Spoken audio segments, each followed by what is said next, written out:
Di ba it's a wild dragon fruit? No? Nasa kagubatan siya. Same lang po talaga sa stem ni Kuya Mario, yung yellow dragon fruit. So I think guys, parang yellow variety siguro to.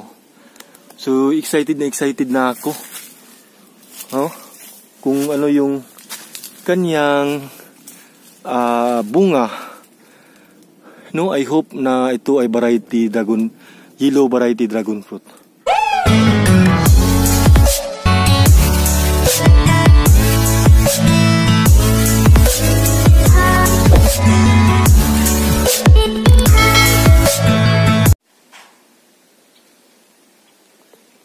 Hi guys, so for today's video, no, pupunta po tayo sa nakita ko pong dragon fruit dito sa farm. Kasi dun po yung banda, meron pong dragon fruit doon na wild. Hindi ko alam kung ano yung variety, no.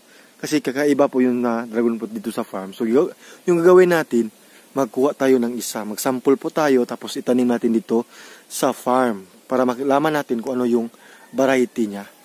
So baka alam ninyo kung ano yung variety nito, no. So puntahan natin. Kuha muna tayo ng cutter. Kasi we need to cut para makasample tayo. Makakuha tayo ng sample. Ayan. So nandito po yung banda. So ito po yung dragon fruit farm namin, no. So dun din po sa lower side. So dito tayo dadaan. Patungo dun sa kukunin nating dragon fruit wild. Wild na dragon fruit. So i-try natin guys, baka ano yung variety, no. Baka iba yung variety niya. Yan. So I hope mamumulaklak din siya para malaman natin kung ano yung bunga niya.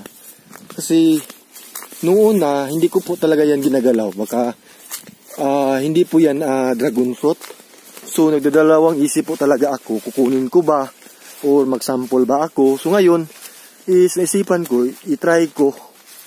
Kasi nakita ko po sa dragon fruit ni Kuya Mario, yung yellow, same lang po sila na parang style or yung kanyang mga tinik na dragon fruit. So I hope guys na yung kukunin natin na dragon fruit ngayon, yung wild, dito malapit po sa farm, is yan po ay yellow variety. Para makita natin, no? I hope mamumulaklak din siya agad. So nandito po. Dito tayo dadaan kasi yan. Sarap ng hangin dito. Ang daming mga anahaw or mga buli. Yan, no? So itong area na to is katabi lang po sa aming dragon fruit farm. Kita nyo yan. No? So dito tayo dadaan. Mag-sample tayo guys. Tapos itanim natin. I hope mamumulaklak din siya agad. No? So sinabihan ko na po yung amo ko, sir, may nakita po ako doon na parang dragon fruit ata yun. Kasi same lang po talaga ng stem. No, walang kakaiba, pero sabi niya, baka hindi yan dragon fruit. So i-try lang natin. Wala namang makukuha kung i-try natin. No, mag-sample tayo. So dito ako nanguha yung mga balimbing. Kung kita nyo po sa video ko, dito po ko nanguha. Ayan. Yan po yung mga balimbing, oh. So ito na po. Ito na yung sinasabi ko na dragon fruit. So yan po yung mga balimbing. Yung inaakyat ko. Yan, oh. Tingnan nyo. Di ba it's a wild dragon fruit? No? Nasa kagubatan siya. Same lang po talaga sa stem ni Kuya Mario, yung yellow dragon fruit. So I think guys, parang yellow variety siguro to. So excited na ako. Oh, kung ano yung kanyang bunga. No, I hope na ito ay yellow variety dragon fruit. Magsample tayo guys. Kukuha tayo ng dalawang stem, yung mga malalaki na, para itanim natin doon. Tapos I hope mamumulaklak agad para makakita tayo ng sample. No, so i-cut natin. Dito lang natin ikat. Yan, ay. Ang laki na niya. Yun. So, ito. Hanggang dito. Yan. It's a wild dragon fruit po talaga to. Kasi, nasa kagubatan siya. Kagubatan. Ayan. So, ang taas nito. Ito yung itatanim natin. So, I hope, no, makakuha tayo ng sample. You know, same talaga. Hindi talaga siya kakaiba. Dragon fruit po talaga ito. I think dragon fruit po ito. Pero, iba po yung variety niya. Hindi kagaya sa amin. I hope ito ay yellow variety, no? So, mag-try tayo. Itanim natin dun sa farm, no? So, ayan. Dito muna kasi mag-cut pa tayo ng isa. Ayan. Ito. Tingnan nyo, di ba? Dragon fruit po talaga yan. Wala lang kakaiba sa stem. No? So, ito. Kukunin natin to. Kasi malaki to. Hindi ko lang maabot. So, ito. Dito. Yan. Ito, malalaki to. Yan. I hope mamunga siya agad. So, na-experience ko po talaga ito dito. Namumulaklak po siya, pero hindi tumutuloy. Kasi nga, napakadaming kahoy. So, yung nutrients niya is meron siyang kahati. Kaya hindi tumutuloy yung kanyang pagbubulaklak niya o pagpo-fruiting niya. Ayan. So, let's go na. We're going to farm na. Itanim na natin to. Iba po talaga to. So, I hope no mamunga din siya para makita natin kung ano yung resulta o ano itong variety na to.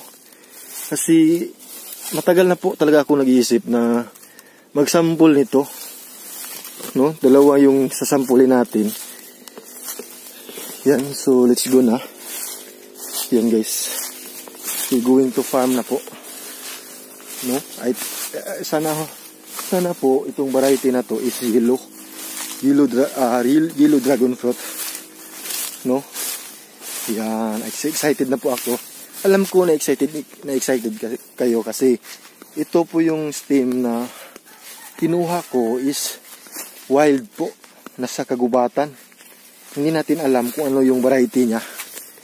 I'm sure po talaga ito po ay dragon fruit. 100% kasi yung namumulaklak siya is same po talaga sa bulaklak ng dragon fruit namin. So I hope guys na i-pray nyo na lang po na ito ay yellow dragon fruit. Yan, no? So chinuchoose ko yung mga matataas para mas madali siyang mamunga. So after siguro mga 5 weeks, no? Mga 5 weeks mabubuhay na ito. Or 3 weeks, ganyan. I hope guys na ito ay, kasi merong nagsasabi baka arapal daw yan. So ano ba yung arapal? Arapal guys, parang cactus din, pero ito talaga same lang talaga. So i-compare natin, no? Kung dragon fruit po talaga or hindi ba. Yan, no? So mataas yung ating kinukuha, no? Ilagay natin, itanim natin to sa dragon fruit farm. At least meron tayong dalawang variety dito sa farm. Yan. So we almost there po. Andito na po tayo sa farm. Kuha muna tayo ng cutter. Cutter, yung sundang or pang yan. So yan. Kasi tatanim natin to. Lagay ko muna dito, no. Yung aso namin, no. Malapit na mga anak. Hi, Pete. Nandiyan ka palapit. Ayan. So we get garud. Garud is on fire. Nasaan ba yung garud ni tatay? So, nandito yun. Wala dito. So I think ito na lang. Ito na lang yung kukunin natin. Tapos kuha tayo ng pantali. Kasi talian natin yan. Yan. Let's go na po. So yung pantali ko is itong mga ginagamit ni tatay. Yan o. So let's go. Mayroon akong I hope no na ito ay good dragon fruit. Very good example dragon fruit. So kuha tayo ng garod. Iba po talaga yung garod ko. Yan o. So doon natin ilagay, itanim sa ibaba. So let's go. Kasi nandun si tatay.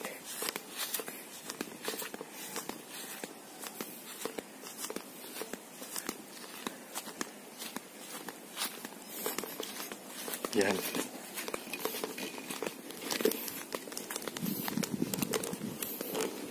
Dito na lang sa taas natin ilagay. Dito, banda.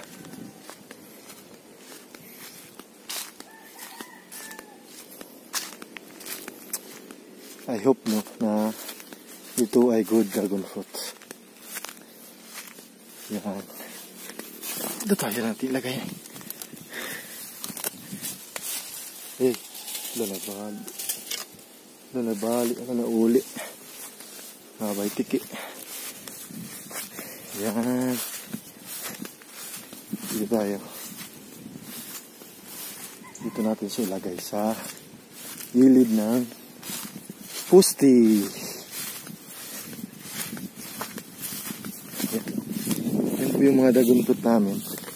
See? Same lang po talaga pero kakaiba siya. No? So I think ito ay kakaibang dragon fruit. Yan, ilagay na natin. Itanim na natin guys.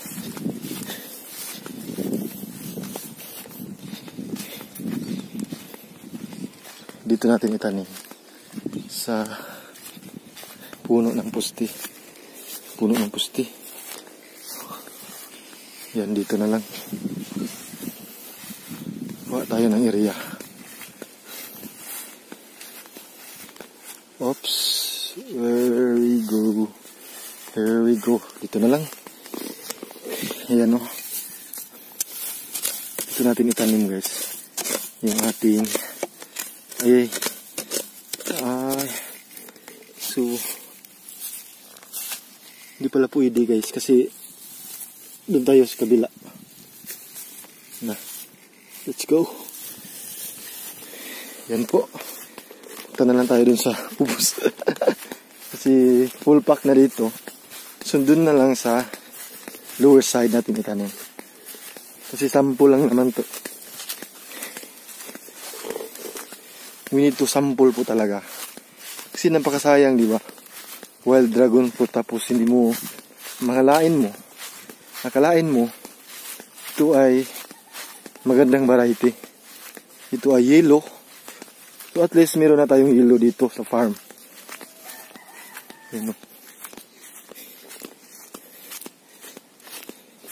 Let's go. Nandun po kasi si tatay.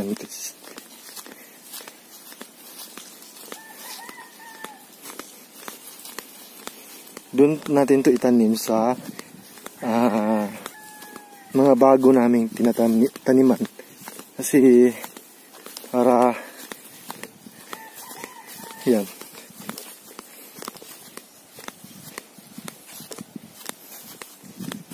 Yan, lapit na tayo. I'm so excited talaga. I'm so excited na mamunga na to siya. Gusto ko malaman kung anong variety niya. Baka kakaiba siya. O yung yellow dragon fruit. O yung white yung laman niya. Diba? Tay! Where are you, Tay? Tay, where are you? Where are you now? Are you there? Are you here? So dito natin ilagay sa mga ayan. Dito natin sa mga bagong tanim. So bilong po ito sa mga bagong tanim, no. Dito natin ilagay siya. Ayan, dito natin itanim. Dito na lang.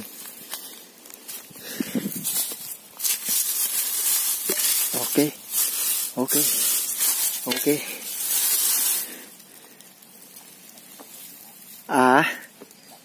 Unsa man? Oo. Abi mo nga kung mo duol ka, wa man kading duol di ay. Yan. Tanim natin.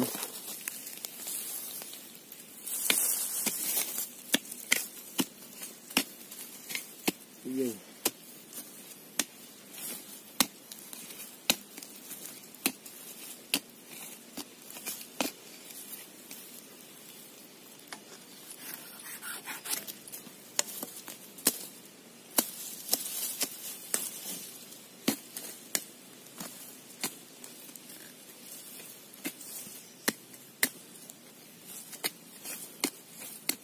Yan guys.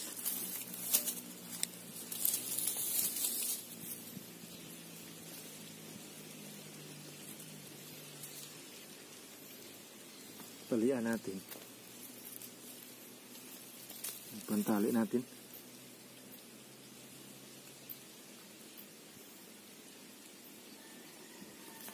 Whoops. Okay.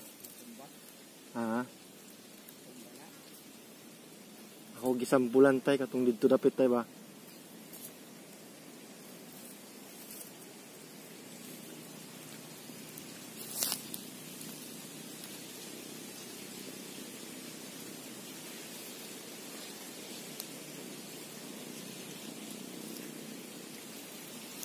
Ayan.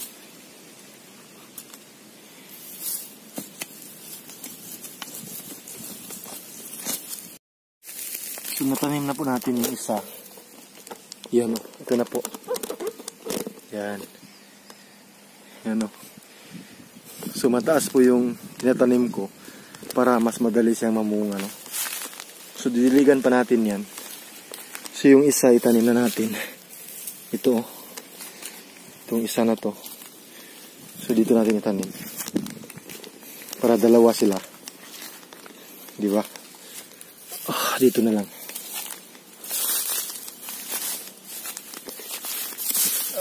Katabi lang sila, no? Katabi lang sila sa isa. I hope mamunga to. Diligan pa natin to, guys. Ayan. Si tatay, oh. Hi, tay. Are you okay? Itong dito na tayo ba nga? Naguntot ba? Oh, gusto yan. Basiglain ito nga variety. Basiglain ba? Yan ako nakita tayo. May yelo nga dragon fruit. Yelo. Ako ka di ba ka ni? Ako nakitaan nga Dris Bourbon nga yelo ang dragon fruit. Masig mo ni ba? Namunga ni siya ba yung hilo? Iman ilan ni tay? Ayan o. So finish na. Nilagay ko na. Same lang po talaga sa yellow dragon fruit. Ha? Dito lagi. Yan o. So magkuha muna tayo ng tubig. Diligan muna natin sila. Yung ating bagong itinatanim. I hope po mamunga po ito ng maaga. Ayan. So kuha tayo ng tubig. Ito lang. Para sa ating bagong itinatanim na dragon fruit.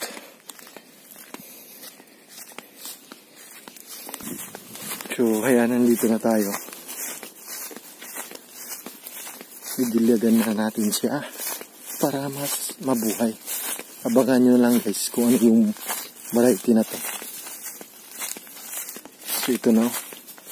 Yan. Ito na siya.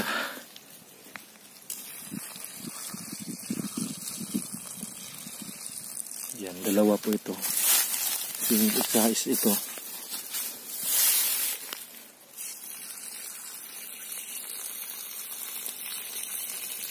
Ayan guys, so I hope no na mamunga din siya agad kasi gusto ko talagang makita kung ano yung variety niya, kung ano siyang klaseng dragon fruit kasi kakaiba po talaga siya. Yan. So yan, maraming salamat po sa panonood. Keep safe always po and God bless. Yan, excited na po ako mamunga. Yan o.